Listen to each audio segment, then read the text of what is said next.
Hello students, good morning, good evening, good afternoon, सभी को नमस्ते नमस्कार। कैसे हैं आप लोग?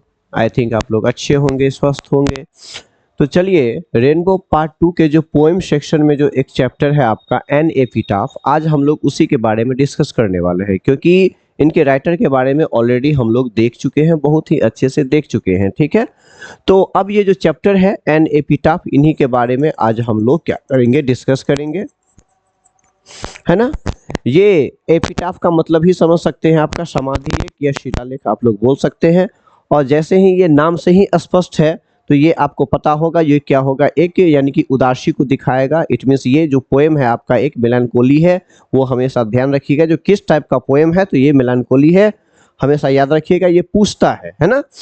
तो नॉर्मली इस चैप्टर में जो है तो एक उदासी को दिखाता है, जो कैसे एक इंसान जब मर जाता है ना, तो उसे याद करने वाला भी कोई होता है, कोई नहीं होता है। ये जो राइटर साहब बोलते हैं, जो मैं जब तक जिंदा हूं तब तक तो मैं याद कर लेता हूं, लेकिन जब मरने के बाद इसे कौन याद रखेंगे। ठीक है, तो चलिए हम लोग इसके बारे में आगे हम डिस्कस करते हैं, है ना। कहता है, here lies a most beautiful lady, light of step and heart was she. इसको आप इस तरीका से भी लिख सकते हैं, बोल सकते हैं, she was light of step and heart. इसको ऐसे भी आप बोल सकते हैं, है ना। वो एक लेडीज के बारे में बता रही है, एक लेडी के बारे में बता रही है, जो क्या की है, लेटी हुई है। और वो क्या है, बहुत ही सुंदर है। और वो कहाँ पे लेटी हुई है, वो एक कब्र में लेटी हुई है ना, मरी पड़ी है। अब देखिए, कहता है अ वेरी ब्यूटीफुल ओमैन। यही ओमैन वो क्या है, लेडी है, आपको समझना होगा। इज द बीरिड हेयर, मतलब यहाँ जो है सो कब्र में क्या है, यानी कि दफनाई गई है, यहाँ पे वो लेटी हुई है। She was light of step and heart. इसका मतलब क्या होता है, वो क्या थी उससे पहले, मरने से पहले वो क्या थी, है ना, केयर फ्री, चीरफुल, है ना, और परहैप्स अ बिट रेस्टलेस, मतलब फ्री माइंडेड, है ना, यहाँ वहाँ मतलब जाना आना कोई फर्क नहीं पड़ता है, चिरफुल, खुश रहती थी, केयर फ्री थी, कोई कोई कोई कोई यानी कि परेशानी भी नहीं थी।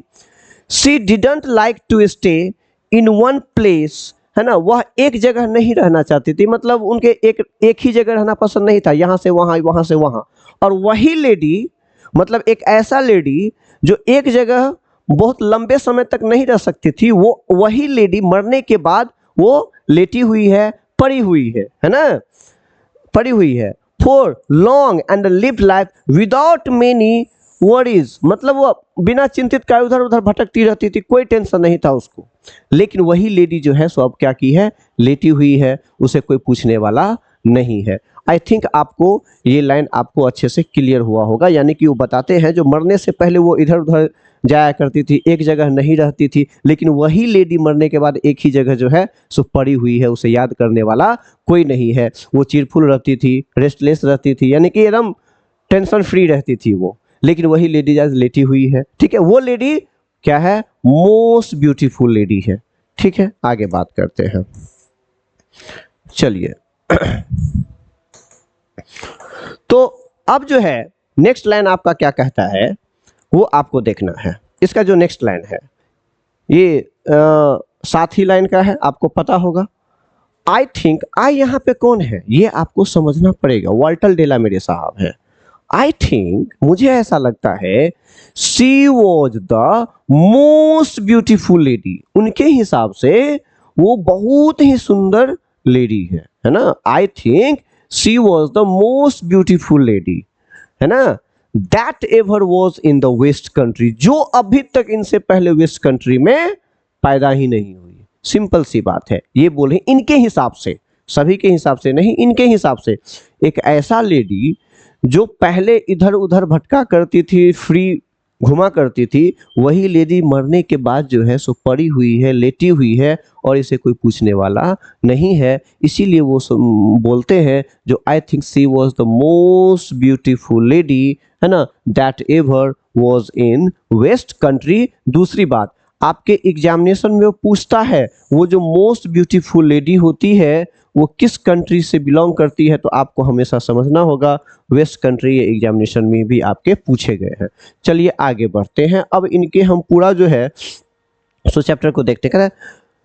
द स्पीकर ट्रूली बिलीव्स, है ना, शी वॉज, है ना, loveliest and the woman the whoever lived in the entire west country, पूरे entire west country में, है ना, the region in England, ठीक है, वो इंग्लैंड की है। and he admired, वो प्रशंसा करते हैं her deeply, मतलब उसे करते हैं जो बहुत ही सुंदर लेडीज है। आई थिंक ये आपको क्लियर हो गया होगा, है ना। चलिए आगे बढ़ते हैं। अब देखिए, अब कहता है बट। जब आपके सेंटेंस में बट लग जाता है ना, तो वो कंट्रास्ट को दिखाता है। कंट्रास्ट का मतलब होता है विरोधाभास, है ना। अगर बट के पहले आपको समझना होगा, अगर बट के पहले पॉजिटिव टोन है तो बट के बाद डेफिनेटली निगेटिव टोन होगा। अगर बट के पहले निगेटिव टोन है तो बट के बाद क्या होगा, पॉजिटिव टोन होगा।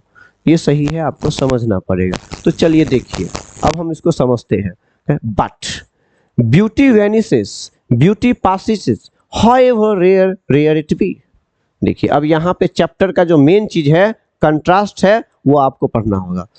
आप कितना भी सुंदर क्यों नहीं हो, कोई भी कितना भी सुंदर क्यों नहीं हो, है ना, अगर आप फेस से सुंदर है, आप जब तक जीवित हैं तब तक आप सुंदर हैं। मरने के बाद सारा का सारा चीज क्या हो जाता है, खत्म हो जाता है ना। वही वैनिस का मतलब क्या हो जाता है, बर्बाद हो जाना, है ना। पासिस का मतलब खत्म हो जाना। कहने का मतलब क्या है, वो बोलते हैं ना, I think she was the most beautiful lady, but beauty क्या हो जाता है, खत्म हो जाता है, बर्बाद हो जाता है ना, जब आप क्या कर जाते हो, मर जाते हो। ठीक है, आगे बात करते हैं। How rare it be. चलिए इसके मीनिंग को वैसे तो हम समझ ही चुके हैं, कितना भी आप सुंदर क्यों नहीं हो, मरने के बाद सारा का सारा सब कुछ क्या होता है, खत्म ही हो जाना है।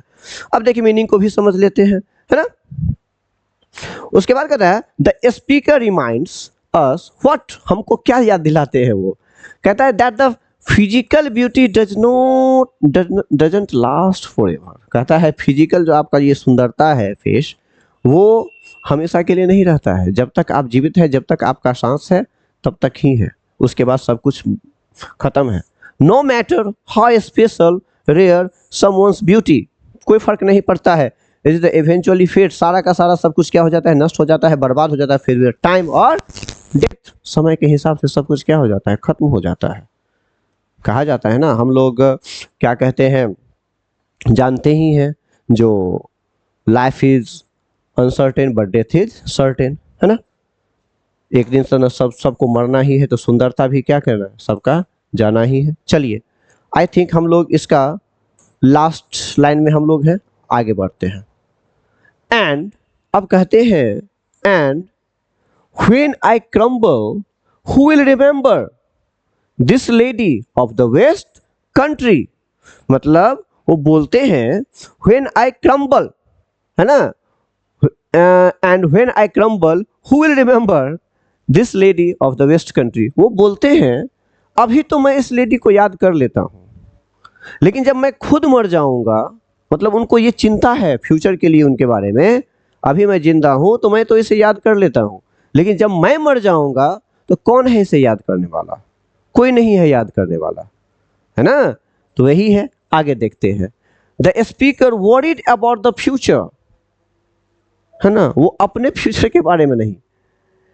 He is currently the only person keeping her memory alive. एक ही इंसान है उनके यादों को वो अभी तक जिंदा रखे हुए हैं, यादों को उनको जिंदा रखे हुए हैं, लेकिन वो मर जाएंगे। वही बोलते हैं व्हेन आई क्रम्बल, जब मैं खुद मर जाऊंगा तो इसे कौन याद रखेगा, है ना।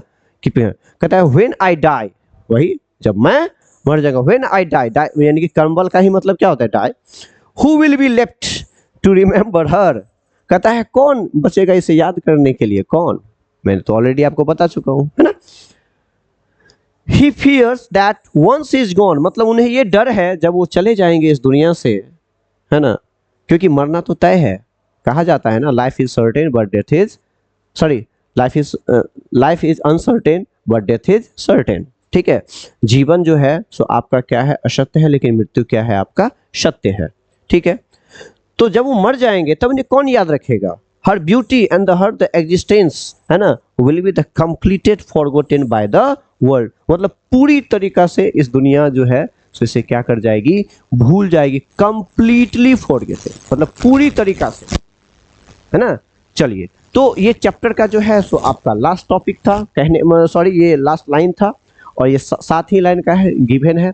तो कहीं ना कहीं हम लोग क्या पढ़ते हैं, वो उनको याद करने के लिए बोलते हैं जो वो जो है वेस्ट कंट्री के सबसे one of the most beautiful lady है, ठीक है। अगर मैं मर जाऊंगा तो इसे कौन याद रखेगा। मरने के बाद जो है, यानी कि आप जीवित में कितना भी सुंदर हो, क्या भी हो, कोई फर्क नहीं पड़ता है, सिर्फ और सिर्फ आपका कैरेक्टर, आपका बिहेवियर, सिर्फ यही जिंदा होता है, लेकिन सब सारा आपका सुंदरता क्या हो जाता है, खत्म हो जाता है। वही वो इस चैप्टर में एनालिसिस करते हैं। आई होप कि आपको अच्छे से क्लियर हो गया होगा। आप लोग पॉइंट बाय पॉइंट इसे जो है सो नोट भी कर सकते हैं, क्योंकि मैंने इसे पूरा का पूरा मीनिंग भी इसमें डाल रखा है ताकि आपको कोई परेशानी नहीं हो। तो चलिए, बहुत बहुत धन्यवाद आपको। चलिए आगे बढ़ते हैं।